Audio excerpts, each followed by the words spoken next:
opererede der havde jeg jo nogle mærkelige drømme, kan man sige.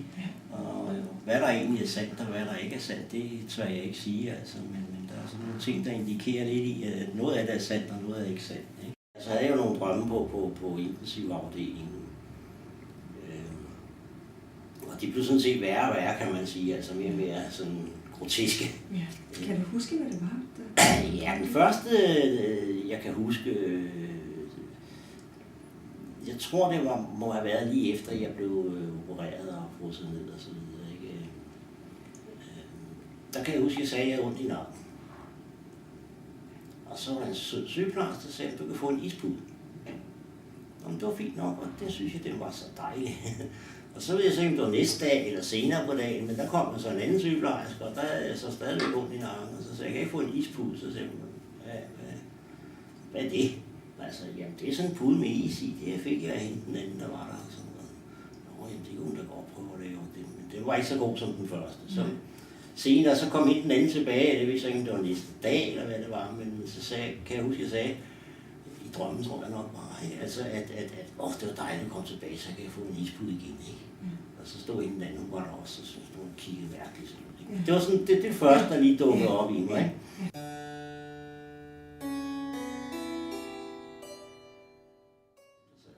Så en dag, så skulle jeg have en plejer, fik jeg at vide, det var, der skulle passe mig den dag. Og så den ene, så var sådan en langhåret læge, der sad der og tastede ind og så videre. Så det er sådan en meget sjov historie, men den er lidt også til den næste, der sker for mig. Så kom der en gammel spansk mand ind. Han var dansker, man boede i Spanien i mange år, og han var dødssyg, jeg ved ikke hvad. Det var sådan noget, jeg drømte, ikke? Og så siger ham lægen der, hvad pokker skal vi gøre, for han ville ikke have medicin. Han ville gerne dø. Så siger min plejer der skulle passe mig, så siger han, du kan bare lade give ham så meget medicin. Nå ja, det var også fint nok, og så ville han dø og sådan noget. Men det ville han ikke rigtig være med til, så han gik, men så kom han tilbage næste dag. Følte jeg var næste dag, jeg ved det ikke.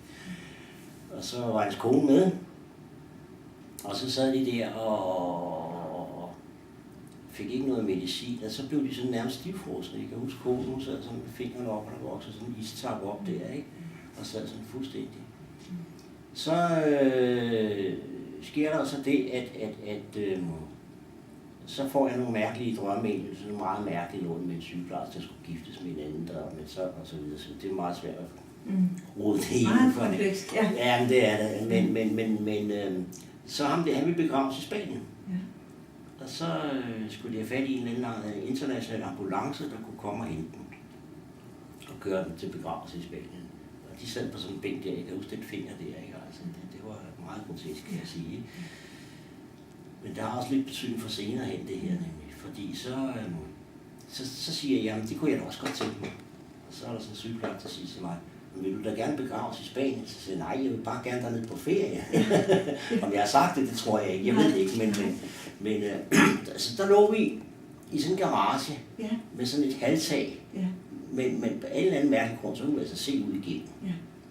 Og så kom der så, fik de fat i en ambulance, og det var også fint nok, og der kom en mærkelig politimand foran, der skulle køre dem derned, og jeg lå og kigge på de der 2 mennesker der blev båret ud af ambulancen. De var sådan helt stivfrosne og mærkeligt, ikke?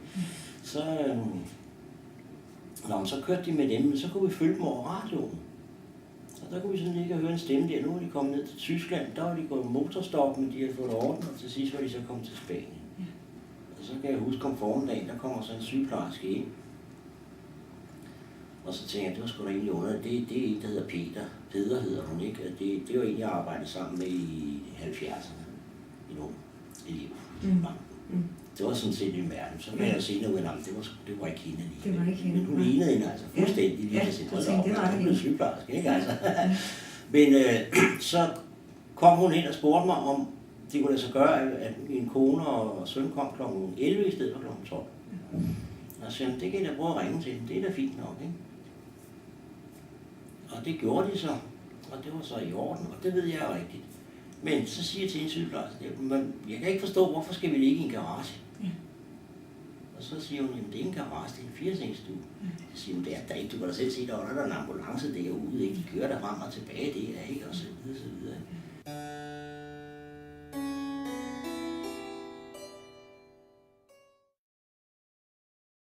der havde jeg nogle mærkelige drømme, at jeg lå i Glostrup på en sådan græsbeklædt jordvold, og der var et hospital ovenpå det. Det var ikke Glostrup Hospital, og jeg har ikke noget forhold til Glostrup Hospital overhovedet.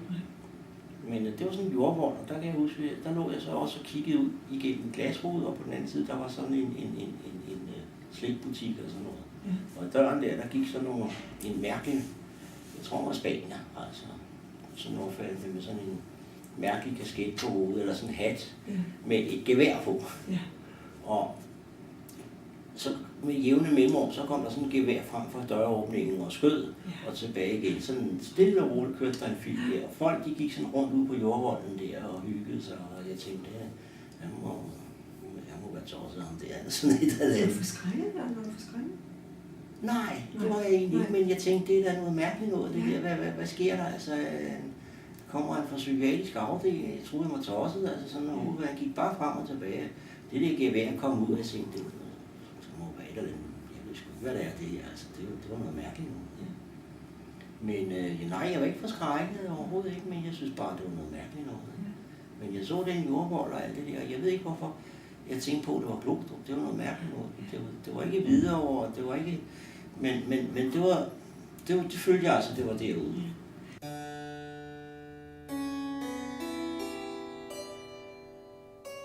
Så en portør, og så en sygeplejerske, hun følger sig med. Og så tager vi en elevator op, og går hen over der, og så kommer vi ind i en stor dejlig restaurant. Ja. Og jeg tænkte, hold da op, har vi restaurant heroppe på taget? Det var dog fantastisk. Og der skulle hun lige ordne nogle ting, og så vi stoppede der, og jeg sad og kiggede lidt, og det var da fint. Der var spisekort, og det folk sad og hyggede sig, det var fine restauranter. Så er der restauratør, og blev tosset på en af gæsterne, så havde smidt ud, så jeg tænkte, nå ja, der er der fred og ro her, der er orden i sagerne, ikke? Så der skal jeg da op og spise en dag med min kone, ikke? Og så går vi så videre hen ad gangen og rundt om hjørnet, og så er der så en sygeplejerske, der tager imod mig sammen med 2 elever, siger hun. Og så siger hun, dig kender jeg da. Men jeg kan ikke huske, hvordan hun så ud, men det kan jeg bare huske, jeg sagde. Og så sagde jeg, de 2 der, det er mine elever i dag, de er her i dag for at følge mig. Og vi har noget mod det. Nej, det er fint nok. Og så kan jeg så ikke huske mere, fordi så min kone og søn, de var gået ned i restauranten, mens jeg var blevet kørt op, og så er de jo så åbenbart besøgt mig igen, men så var jeg kommet til, så skulle de komme igen om aftenen. Og der står jeg så og kigger ud af vinduet, og så kigger jeg ud over Glostrup. Rådhus og det hele, og det er ikke fordi jeg er særlig kendt i Glostrup og sådan, men og fabriksbygninger, og så står jeg og tænker, hvor pokker finder min kone herude til Glostrup. Altså. Men da min kone så kommer der, så sagde jeg på, jeg ved ikke på samme dag, så siger jeg til hende, jamen altså, vi skal da over i restauranten og spise. Så siger jeg, jamen der er ikke nogen restaurant i Aarhus, de vil igennem den. Ja. Så der skal vi op og spise. Nej, det ville hun ikke. Så troede hun jo lidt torset. Det var jeg jo så også, ikke? Og så det med slangerne, det var fordi, der så senere, så lå jeg jo så og fik drop, fordi jeg havde noget med lungerne. Jeg fik antibiotika. Og så på et tidspunkt, så tænkte jeg, nej, jeg er sulten, jeg skal op og spise i restauranten. Og så skulle jeg have det her ud. Og det drømte jeg jo så, at den hævde jeg ud, og der sprøjtede blod ud, og hele værelset, det var overfyldt med blod. Og så var der sådan en sygeplejerske, der kom hver morgen og satte det drops i mig. Og hende havde det altså ikke ret godt med. Jeg tror ikke, hun fandtes. Jeg tror, hun var polak, altså i mine drømme. Ja. Og hun var skræmmet, og hun reagerede, og hun råbte og skreg, eller ikke råbte og skreg, men altså sådan meget bombastisk og sådan, ikke? Og der var så havde fået sat den i og gjort det rent, ikke? Det er derfor, jeg tror, hun ikke eksisterede. Altså. Ja. Så sagde hun, nu kan du godt sove godt videre, ikke? Så sagde jeg, kan sgu ikke sove videre, nu har du vækket mig. Men så jeg hævde så alt det der ud, der var blod over det hele, og så skulle jeg op af sengen, og det kunne ikke komme. Det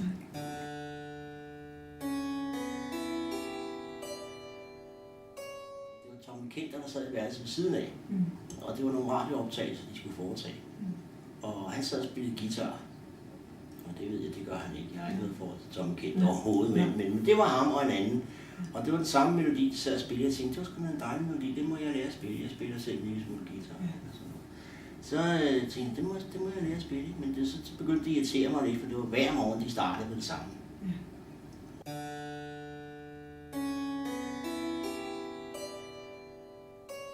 kommer min kone og min søn, anden søn og svigerdatter på besøg.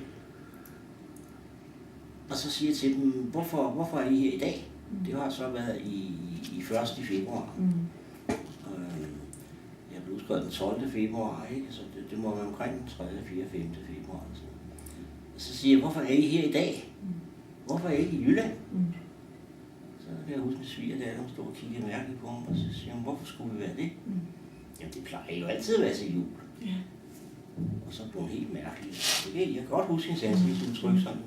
Så blev hun helt mærkelig sådan, nå, jamen hvad skal I så i juleaften? Det var så i aften, ikke? Men de skulle ikke noget. De var sådan helt målløse. En kone stod også bare, kan jeg huske, altså.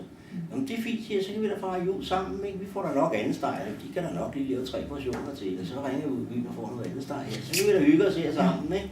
Så kan jeg ikke huske mere, altså, så stopper det. Men det ved jeg rigtigt, det har sagt, at de var fuldstændig tænkt, nu er den altså helt galt.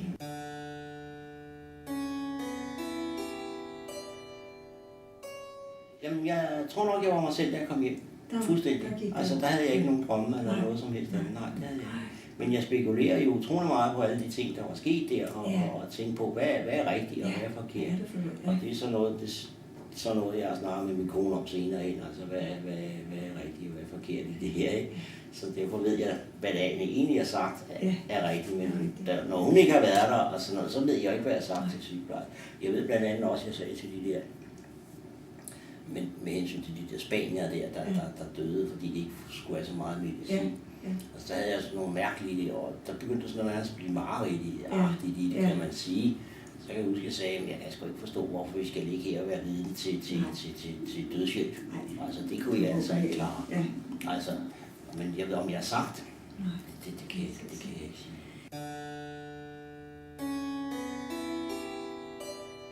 Så gik der inde, du synes, du var helt dig selv igen i forhold til at kunne koncentrere dig og for eksempel at læse? Jamen, der er nok kun 4-5 måneder, jeg tror. I starten, jeg kunne hverken læse en avis, jeg sad bare og rodede den rundt med papirerne, fløj rundt, og min kone sagde, hvad du sidder og sjummer med avisen der, og altså, jeg havde jo ondt alle vejen, da jeg kom hjem og så videre, ikke? Og ikke kom rigtig over operation, og så prøvede at se nogle film i fjernsynet og følge med i nyhederne og sådan noget, det kunne jeg slet ikke, altså det var... Det gik helt, jamen det kunne jeg slet ikke. Så jeg tror, jeg kom helt ind til omkring maj måned, hvor fordi der kan jeg så huske, der fik jeg et brev fra hjerteafdelingen her på Bispebjerg, at jeg skulle til genoptræning og sådan et forløb derovre. Og der kan jeg huske, at det gjorde så meget, fordi det der så spekulerede rigtig meget på, da jeg kom hjem. Hvad nu? Men da jeg så fik det, så ligesom om så, nu sker der noget. Nu har jeg chancen for at blive rask, om jeg så må sige, ikke? Og altså, det gjorde nok, at jeg fik så meget ro på mig, at jeg kunne begynde igen og fungere som nogenlunde normalt.